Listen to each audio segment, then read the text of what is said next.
मी आज आपल्यासाठी फांदाची भाजीची रेसिपी घेऊन आले आहे। तर मैत्रिणींनो, पावसाळ्याचा सीझन सुरू झालेला आहे, त्यामुळे निसर्गात सर्वच रानभाज्या उपलब्ध मिळतात। तर आज मी फांदाच्या भाजीची रेसिपी तुम्हाला शेअर करणार आहे। तर बघा, ही फांदाच्या भाजीचे पानं आहेत। ते असे हृदयाच्या आकाराचे असतात आणि ती आपल्या सर्वांनाच खूप उपयुक्त आहेत। प्रत्येकाने ही भाजी खावी। तर चला मग मी तुम्हाला ही फांदाची भाजीची रेसिपी दाखवते। कढई गरम करायला ठेवूया।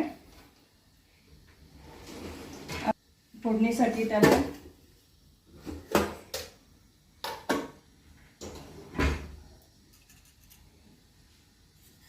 आपण आता यात तेल टाकू।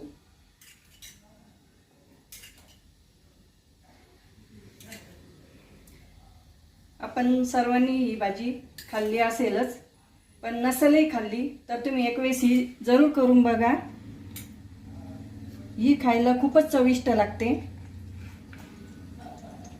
त्यासाठी मी फोडणीला लसूण घेतला आहे, 7-8 हिरव्या मिरच्या, थोडंसं बेसन पीठ आणि चवीपुरतं मीठ आपण वापरणार आहोत। तर आता आपण पहिली फोडणी करून घेऊ।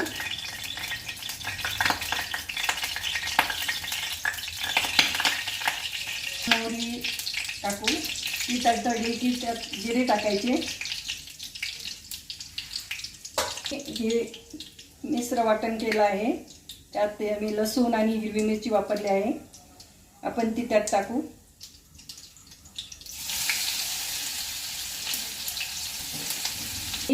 कापून घेतली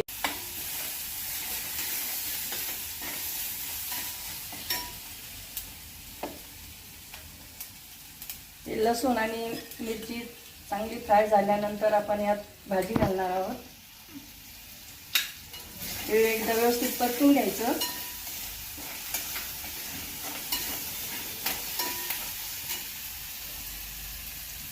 आणि आपण आता फांदाची भाजी टाकायची आहे।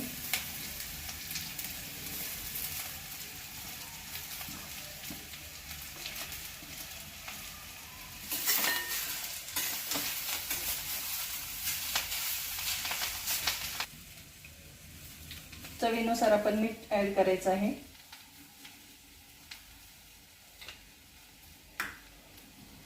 आणि 3 ते 4 चमचे आपण याला बेसन पीठ घालणार आहोत।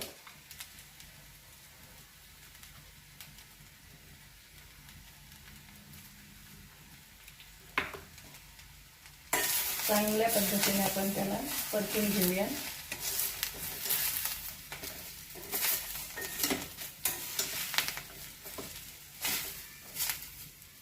पण त्याला थोडंसं अजून टाकू।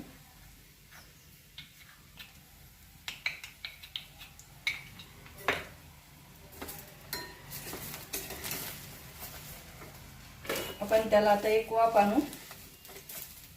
आपण 2 ते 3 मिनिट याला परतून घ्यायचं आणि वाफ आणायची।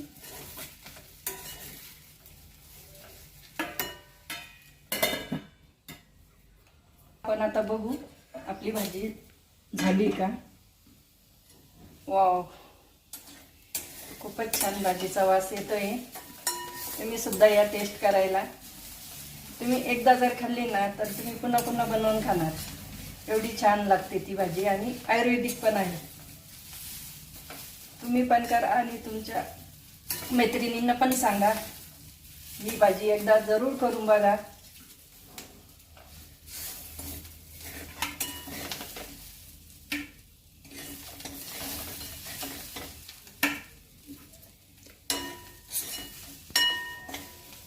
या भाजीला पाण्याचा बिलकुल वापर नाही करायचा, कारण पाणी जर टाकलं तर ती भाजी चिकट होते। त्यामुळं भाजी धुतल्यानंतर स्वच्छ एकदा कपड्याने पुसून घ्यायची आणि भाजीला बिलकुल पाणी नाही टाकायचं। भाजीला जर पाणी टाकलं तर तुमची भाजी चिकट होईल। तर बघा, एक वेळ अवश्य करून बघा आणि मला सांगा कमेंटमध्ये का भाजी कशी बनली। सर्वांनी ही भाजी जरूर करून बघा आणि माझी रेसिपी आवडली असेल तर चॅनलला सबस्क्राईब करा आणि शेअर करायला विसरू नका. धन्यवाद.